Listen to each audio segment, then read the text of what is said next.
हमारी आज की वीडियो का टॉपिक है अच्छी नींद के लिए अपनी प्राकृतिक यानी कि नेचुरल रिदम को ढूंढना। Finding your natural rhythm to sleep well by Marcela de Vivo. हम सब जानते हैं कि नींद स्वस्थ जीवन का एक महत्वपूर्ण अंग है। यह हमारे शरीर को तेजी से ठीक करने में सहायता करता है और हमारे दिमाग को फिर से एनर्जेटिक बनाने में मदद करता है ताकि वह और अच्छे तरीके से काम कर सके। इसके बावजूद बहुत से लोग यह सुनिश्चित नहीं कर पाते हैं कि उन्हें कितनी नींद लेनी चाहिए और अच्छी नींद का पूरे दिन उनके दिमाग के कामों पर कैसे प्रभाव पड़ता है। हमारी नींद एक रिदम यानी कि एक लय का पालन करती है जिसे हम सर्केडियन लय यानी कि सर्केडियन रिदम कहते हैं, जो नींद की घड़ी के रूप में 24 घंटे के एक चक्र का पालन करती है। मार्सेला दे वीवो Griffin.com की फाउंडर हैं, जो मार्केटिंग टीमों के लिए वर्कफ्लो ऑटोमेशन और प्रोजेक्ट मैनेजमेंट सॉफ्टवेयर के रूप में काम करती हैं। यह बताती हैं कि ज्यादातर हमारी ये नींद की घड़ी यानी कि स्लीपिंग क्लॉक अपने आप ठीक से काम करती है, लेकिन कभी-कभी कुछ बाहरी कारणों से यह प्रभावित हो सकती है। मार्सेला दे वीवो के अनुसार आइए जानें वो कौन से फैक्टर्स हैं जिनसे हमारी नींद की घड़ी पर असर पड़ता है। यहाँ पर पहला फैक्टर है प्रकाश यानी कि लाइट। मार्सेला बताती हैं कि हमारी आंखों से टकराने वाला प्रकाश हमारे नींद के चक्र यानी कि स्लीपिंग साइकिल को रीसेट करने में और हमें जागने में मदद करता है। इसीलिए जैसे ही सूर्य उदय होता है और दिन की शुरुआत होती है तो हमारे मस्तिष्क को यह संकेत मिलता है कि अभी हमें और नहीं सोना है। इसलिए मार्सेला हमें ये सलाह देती हैं कि सोने से पहले हमें किसी भी प्रकार के इलेक्ट्रॉनिक गैजेट का प्रयोग नहीं करना चाहिए, जैसे कि टेलीविजन, फोन, लैपटॉप आदि, क्योंकि इन सब की रोशनी हमारे दिमाग को सूर्य की रोशनी की तरह ही लगती है, जिस कारण हमें अच्छी नींद लेने में समस्या होती है। दूसरा फैक्टर है समय यानी कि टाइम। मार्सेला के अनुसार बार बार घड़ी को देखना और समय का ध्यान रखने की कोशिश करना आदि भी हमारे दिमाग में सही समय पर सोने के लिए एक निश्चित मात्रा में तनाव डाल सकता है। इस तनाव को हम बिल्कुल वैसा ही महसूस करते हैं जैसा हम सुबह अपने काम के लिए देरी होने पर और दोपहर में बच्चों को स्कूल से लाने पर महसूस करते हैं। तीसरा फैक्टर है अंधेरा यानी कि डार्कनेस।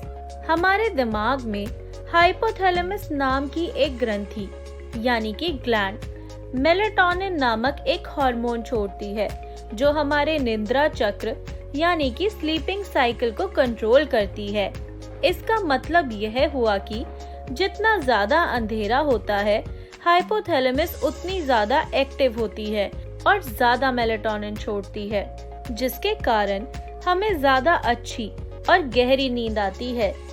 इसलिए मार्सेला बताती हैं कि रात में अंधेरे में सोना और सुबह रोशनी को आने देना दिमाग को बिना अलार्म के जगाने का एक शानदार तरीका है।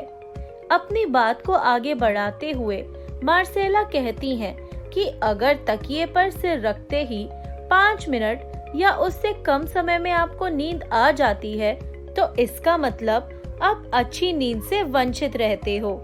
वो बताती हैं कि बिस्तर पर लेटने के बाद सोने का सबसे आदर्श समय 10 से 15 मिनट के बीच का होना चाहिए। इस समय पर सो जाने के लिए हमारा काम करके भरपूर मात्रा में थक जाना सबसे अच्छा उपाय है। मार्सेला बताती हैं कि हमारा शरीर रात में नींद के कई अलग अलग चक्रों से गुजरता है। अगर इन चक्रों में कोई बाधा आ जाए तो हम थका हुआ और सुस्त महसूस करते हैं। तो आइए जानते हैं मार्सेला द्वारा बताए गए नींद के कुछ चक्रों को। पहला चक्र है N1। यह नींद की सबसे हल्की अवस्था है। इस अवस्था में हमारी मांसपेशियां आराम की स्थिति में आ जाती हैं और हमारे शरीर का तापमान कम हो जाता है। N1 अवस्था में हम बहुत आसानी से जाग जाते हैं और अगर हम EEG यानी कि इलेक्ट्रोएन्सेफेलोग्राम में देखें तो नींद के चक्र में दिमाग की थीटा तरंगे लगभग 4 से 7 चक्र प्रति सेकंड तक धीमी हो जाती हैं। नींद का दूसरा चक्र है N2। नींद के इस चक्र में हमारी धड़कन और सांसों की गति ड्रामेटिकली रूप से धीमी हो जाती है। इस चक्र का समय 10 से 25 मिनट तक के बीच का होता है, परंतु ज्यादातर लोग पूरी नींद का आधा समय इसी चक्र में बिताते हैं। नींद का तीसरा चक्र है N3। यह चक्र बाहरी दुनिया के प्रति हमारे रिएक्शन को और भी गहरा करता है। इस चक्र के दौरान दिमाग में एक वृद्धि हार्मोन जारी किया जाता है जो फटी हुई मांसपेशियों की मरम्मत करता है और नए टिश्यू का निर्माण करता है।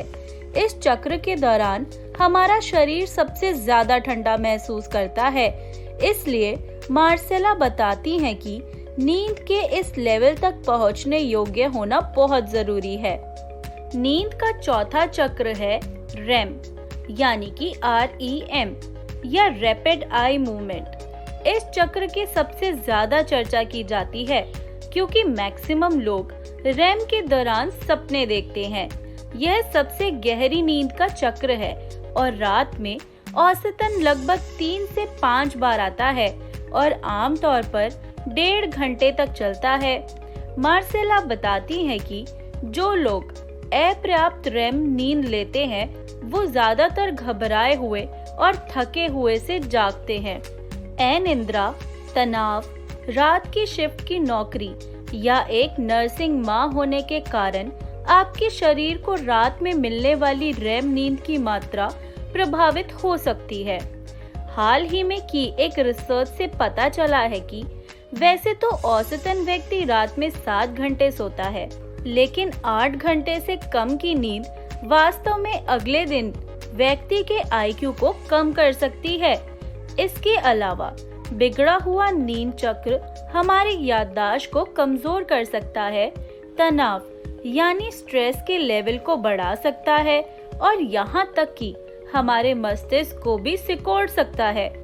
इसीलिए मार्सेला सलाह देती हैं कि जितना हो सके नियमित नींद और जागने के चक्र से जुड़े रहना अच्छी नींद के लिए सबसे अच्छा तरीका है। हम आशा करते हैं कि मार्सेला डी विवो द्वारा दी गई यह जानकारी आपको अच्छी लगी होगी और आप भरपूर गहरी नींद लेंगे। धन्यवाद।